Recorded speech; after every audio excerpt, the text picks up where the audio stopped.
battlefield. But Venezuela, not Trinidad, was the object of their subversive attention. Trinidad did appear to be a colony where free colored violence could erupt. Of the British islands, the political experience of Grenada between 1763 and 1795 seems most closely to resemble the situation in Trinidad. Grenada had once been French, then the English took it over, and a war of nationalities and cultures began. The free coloreds were also well represented in Grenada. Then came 1795.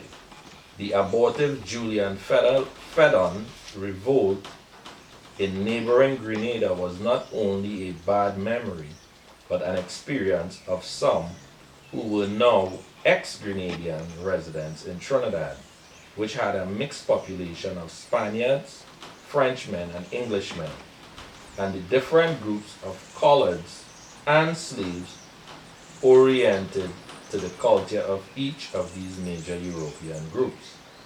It had absorbed refugees whose antecedents were not always clear. It was near to revolutionary Venezuela, but on the other hand, it had tough English military governors, and behind them a powerful British military capability. Free-colored violence for civil equality would have been foolhardy in the colony where free-coloreds had more privileges than in many other colonies. All right, so this would end my reading from Cedulants and Capitulants. All right, I have a little time left, so I'm going back into the first part of the decolonizing lesson to re-emphasize a couple of points. Now, I mentioned Ifa as the new morality, and for those who are unaware of what Ifa is about, let me talk a little bit about Iwa Pele that was mentioned here as the solution. All right? In other words, to make your life manageable, to go from a state of having an unmanageable life to having a life that has order and structure. Now, the concept of Iwa Pele has to do with having a balanced character. It has to do with having a gentle character. This is the central focus of Ifa. Ifa emphasizes the desire for persons to improve themselves, as character contributes to your ability to perform your duties and tasks which you are obligated to do while here on earth. So, let's go into the word Pele, because it's actually Iwa Pele. That's how it's pronounced in Yoruba.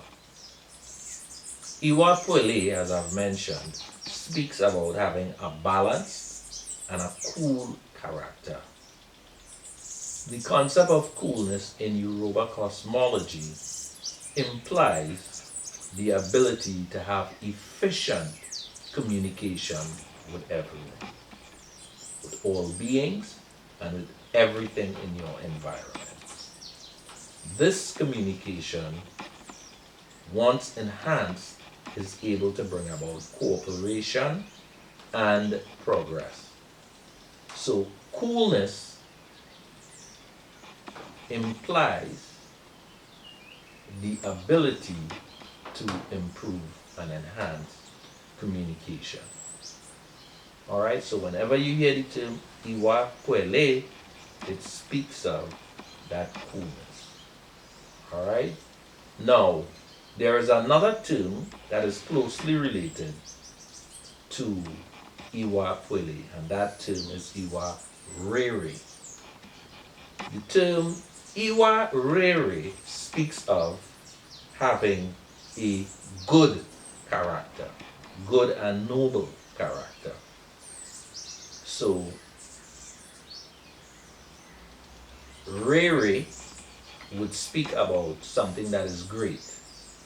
The word Rere, you would see it emphasizes re and re, which is one word. And the word re is a derivative of the word ire, which means everything good, blessings, abundance, everything positive.